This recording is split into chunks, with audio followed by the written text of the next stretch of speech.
Plate ভাতের বিনিময়ে যদি জীবন নিতে পারে, তাহলে জীবনের বিনিময়ে আমরা জীবন চাইতে পারি না?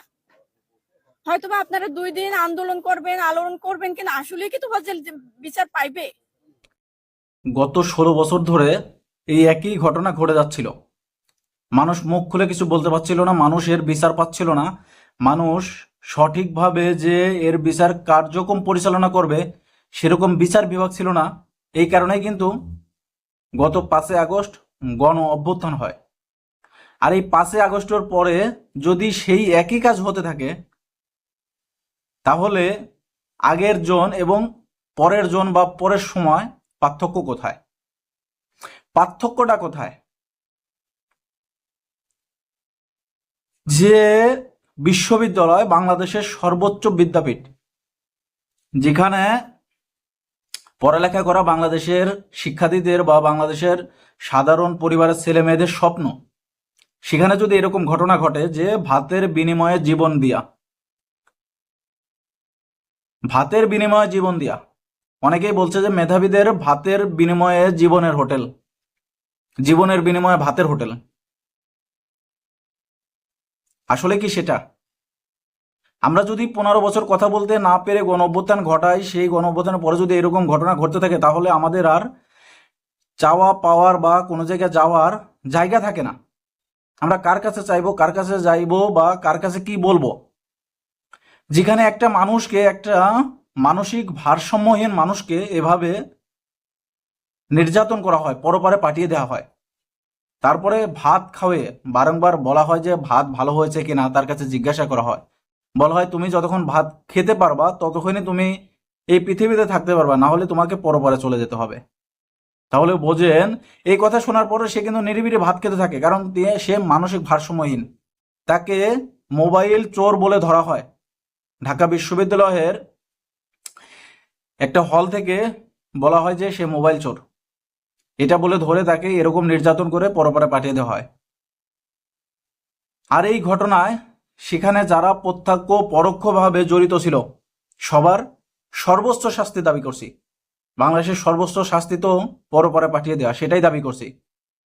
আর যদি সেটা না হয়, আরেকটা দাবি করছে আমাদের অন্তর্বর্তীকালীন সরকারের কাছে, সেটা হচ্ছিল অন স্পটে, অর্থাৎ ঢাকা বিশ্ববিদ্যালয়ের টিএসসিতে তাদেরকে সরাসরি পরপারে পাঠিয়ে দেওয়া, তাদেরকে সিরিয়াল করে সিরিয়ালে দাঁড় করে সরাসরি উপরে পাঠিয়ে দেওয়া।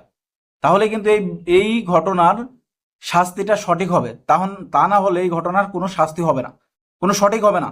সেই 15-16 বছর আগের যে এই আজকে তারিখ, কালকে তারিখ, আবার 1 মাস পরে বিচার কার্যক্রম পিছাতে পিছাতে পিছাতে কত বছর পিছিয়ে যাবে, এরকম যেন না হয়। অন্তর্বর্তীকালীন সরকারের কাছে আমাদের একটাই রিকোয়েস্ট, একটাই দাবি, কারণ যে ছেলেটার বাবা নেই, মা নেই, ভাই নেই, একটা ভাই ছিল, সে ভাইটা কিন্তু পরপারে চলে গেছে। তারপর থেকে কিন্তু এই ছেলেটা মানসিক ভারসাম্যহীন। আর সবচাইতে বড় চাঞ্চল্যকর তথ্য হচ্ছিল, তার মামাতো বোন বলেছেন যে তার মামার কাছে, অর্থাৎ সেই মেয়েটার বাবার কাছে ফোন দেওয়া হয়, অর্থাৎ তোফাজ্জলের মামার কাছে ফোন দিয়ে 35,000 টাকা চাঁদা দাবি করা হয়। তখন তার মামা বলে, তোফাজ্জলের মামা বলে, যে ছেলেটাও পরপারে চলে গেছে, তার মামা বলে যে আমি তো গ্রামে থাকি, আমি তো কেমনে কি করব, তা আমার লোকজন আছে ঢাকা, আমি তাদের সঙ্গে যোগাযোগ করতে বলতেছি। তখন সেই তোফাজ্জলের মামা সেই ফোন নাম্বারটা দিয়ে দেয় তোফাজ্জলের মামাতো বোনের কাছে, যে মামাতো বোন লাইভে এসে কথা বলেছেন, যার ছবি আপনারা দেখতে পাচ্ছেন স্ক্রিনে। সেই মামাতো বোন তখন তাদের ফোন দেয় যে ভাইয়া কি হয়েছে, সে যদি অপরাধ করে থাকে তাহলে আপনারা প্রশাসনের হাতে ধরে দেন, সে তো মানসিক ভারসাম্যহীন। তখন তারা প্রত্যুত্তর বলে যে মানসিক ভারসাম্যহীন হলে সে কিভাবে মামার নাম্বার মনে রাখে, চাচাতো ভাইয়ের নাম্বার মনে রাখে। তখন তার মামাতো বোন আবারও বোঝাতে চেষ্টা করে, ভাইয়া ওকে ছেড়ে দেন, ও মানসিক ভারসাম্যহীন, ও অনেক আগে থেকে এরকম, ও কোনো রাজনীতির সঙ্গে জড়িত না, ও 4-5 বছর ধরেই এরকম যেখানে সেখানে ঘুরে বেড়ায়, ও আগে মেধাবী ছিল, এখন ও এরকম হয়ে গেছে, ওকে ছেড়ে দেন। আর যদি কোনো অপরাধ করে তাহলে প্রশাসনের কাছে তুলে দেন, আপনারা নিজ হাতে আইনের কাজ তুলে নিয়েন না। তারপরে কিন্তু তারা শোনে নাই, তারা 35,000 টাকা না পেয়ে তাকে শেষ করে দেয়। একটা জীবনের বিনিময়ে, একটা জীবনের দাম কি 35,000 টাকা? এই 35,000 টাকা হলে সেখানে কতজন ছেলে ছিল যারা এই কাজের সঙ্গে জড়িত, যারা ঘটনাটা নিজে হাতে করেছেন এবং যারা দেখেছেন দাঁড়িয়ে দাঁড়িয়ে, তারাও তো জড়িত। কারণ এইরকম একটা ঘটনা ঘটতেছে, আপনারা যারা দাঁড়িয়ে দেখছেন তারাও তো জড়িত। তাহলে 35,000 টাকা যদি নেওয়া হতো তাহলে তারা ভাগ বাটার করে কয় টাকা করে পেত, এক একজন কয় টাকা পেত? আর এই কয় টাকার জন্য একটা ছেলের জীবনকে, একটা মানুষের জীবনকে শেষ করে দেয়া। আমাদের আইন বিভাগের উপদেষ্টা আছে আসিফ নজরুল স্যারের দৃষ্টি আকর্ষণ করছি যে স্যার আপনি আইনের মাধ্যমে আইনের সর্বোচ্চ শাস্তি প্রয়োগ করেন এদের বিরুদ্ধে, তা না হলে কিন্তু আপনাদের মান সম্মান চলে যাবে। কারণ গত 16 বছর যে বিচার মানুষ পায় নাই, সেই বিচার পাওয়ার জন্য কিন্তু আপনাদের বসানো হয়েছে। আপনারা যদি এই বিচার না করতে পারেন তাহলে কিন্তু আপনারা আর এই গত 16 বছরে যারা ছিল তাদের ভিতর কোনো পার্থক্য থাকবে না। এই জন্য আপনাদের কাছে রিকোয়েস্ট, আপনারা এর সঠিক বিচার করুন। আর কি বলবো, যে যারা এই কাজের সঙ্গে জড়িত তারা তো আসলে, আমি মনে করি তারাই মানসিক ভারসাম্যহীন, তা না হলে এরকম কাজ করতে পারে না।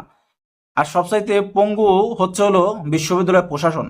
বিশ্ববিদ্যালয়ে নতুন ভিসি নিয়োগ দেওয়া হয়েছে, উপাচার্য নিয়োগ দেওয়া হয়েছে, প্রশাসনের রদবদল করা হয়েছে। তারপর যদি এরকম ঘটনা ঘটে তাহলে প্রশাসনে যারা নতুন নিয়োগ দিল তারা কাদেরকে নিয়োগ দিল?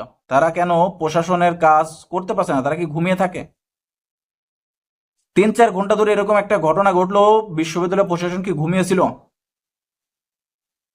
কি বলবেন, কাদের দায় কাদের উপর চাপিয়ে দেবেন?